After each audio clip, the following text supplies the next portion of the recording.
Well, guys, it's a new year, and for Canelo Alvarez, nothing has changed because he continues to play the game on easy mode. It's just been reported and actually confirmed by the fighter himself that Canelo Alvarez's team has reached out to William Scull. William Scull is now the IBF super middleweight champion. He's a champion now because Canelo Alvarez was stripped of his IBF title when he chose to fight Edgar Berlanga instead of the number one contender, William Scull. This guy's from Cuba, and I'll say this, he's not the worst fighter I've ever seen, but he's the worst Cuban fighter I've ever seen. I'm talking about undefeated Cuban fighters when it comes to the expectations of a Cuban boxer. He's 23-0 with 9 knockouts, and the majority of guys that he beat at 168 had really bad records. Now, he did fight an undefeated fighter in this very last fight, but that fighter wasn't that good. So William Scull is the fighter that Canelo Alvarez is targeting for his very next fight in May. And you're going to have some old media members and, of course, Canelo himself promoting this as him becoming, or his attempt to becoming, a 2-time undisputed champion, which some old media members are already starting to do. Which is comical because that means in the future, Canelo, he can just continue to vacate one of his belts and then go back and fight for that belt. And by the time Canelo Alvarez retires, he'll be probably calling himself a 5 or a 6-time undisputed champion because of all the times he's vacated his belt. You know, Canelo Alvarez's trainer, he did an interview about a year ago in Spanish. And it's funny because when a lot of these Mexican fighters or trainers do these interviews in Spanish, a lot of times what they say is not reported because it often makes the fighter look bad. So a lot of times it won't even get translated. Now, of course, if they say something that makes them look good, it's going to make headlines. But Canelo Alvarez trainer, he came out, did this interview, and he made it very, very clear. He didn't mince words or anything. He said that at this stage of Canelo Alvarez's career, we need to be very careful how we match him. Here's the clip right here with the translation. Creo que en esta etapa de la carrera de Saúl tenemos que ser bien cuidadosos en todo lo que vamos a hacer más adelante. ¿Por qué? Porque ya son los últimos años que va a tener Saúl como peleador. Y tenemos que hacer realmente lo que le convenga a Saúl en sus intereses y como te digo. So just in case you guys didn't read it, let me go ahead and quote exactly what he said. He said, I think at this stage for Saúl, we have to be very careful in everything we are going to do further on. Why? Because these are Saúl's last years as a fighter, and we have to really do whatever is convenient for Saúl and what is in his best interest. End quote. Guys, Canelo Alvarez is 34 years old. By way of contrast, Terence Crawford, he is 37. Floyd Mayweather was 36, very close to 37 when he fought Canelo. He was 38 when he fought Manny Pacquiao. Can you guys imagine what some of these fans would say if Floyd Mayweather's trainer or Terence Crawford's trainer said that about them?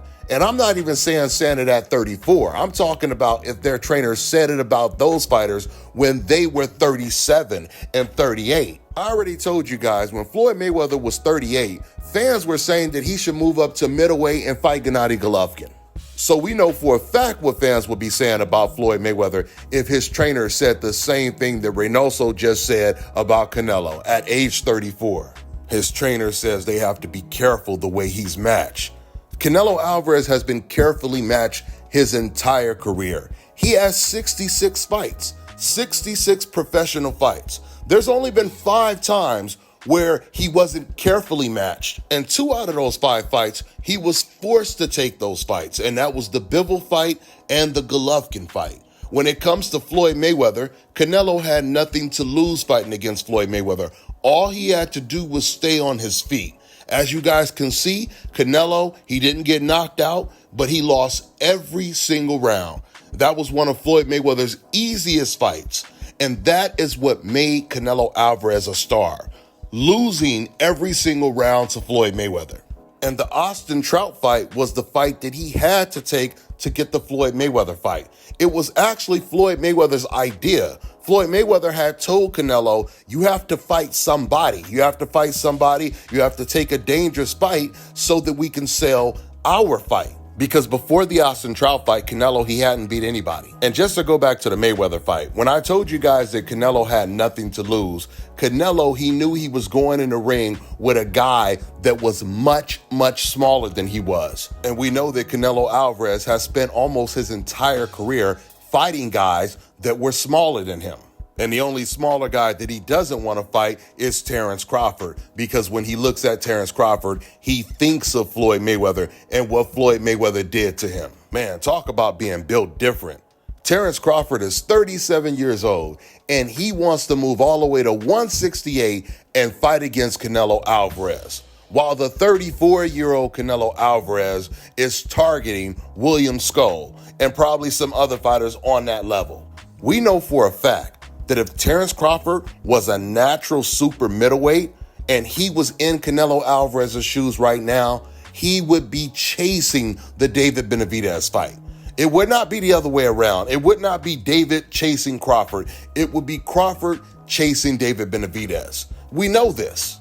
With that being said, I'm gonna wrap this video up. That's all I got for now, guys. I'm on to the next one. But what we don't talk about is, Canelo. Steroids. Y'all don't talk about that. So we don't know. We really don't know all the fighters he beat. And he was not, what he could have been not clean in a lot of fights. Do you think he was clean in 95? I'm saying, I don't know. That's y'all. This Canelo. Come on, man. The kid it's a cakewalk. Kid, easy. When I guys, always I say this, you share that video and put whatever you want. When I say I don't want to fight Mexican, it's because I represent Mexico, and that's why.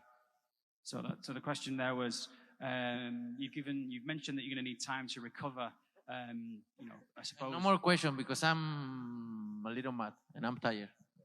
Let me tell you guys about Issa Israel Law Firm. It is a full-service legal practice based in Denver, Colorado, an emerging hub for combat sports and high-altitude training. If you're a fighter inside or outside of the ring and you need a law firm you can trust to fight for you, visit thefighterfirm.com or email help@iilawfirm.com. Legal representation is usually limited to plaintiffs or defendants in Colorado, but iFirm can help anyone in the world with trademarking their business name, logos, and U.S. immigration issues. This brother has been my attorney for a while and helped guide me through all kinds of business and civil issues, so make sure you guys go to thefighterfirm.com. All right, now check this out, guys. If you're looking to repair eczema scars, burns and bruises, dark spots and blemishes, fever blisters, diabetic ulcers, this right here is the perfect product for you guys. It's called LO Deki Face and Body Oil. Athletes and top-ranking boxers, they're also using it after training to reduce swelling, inflammation, and to ease the pain. So get yours today. Go to lodeki.com, like them on Facebook, and follow them on Instagram.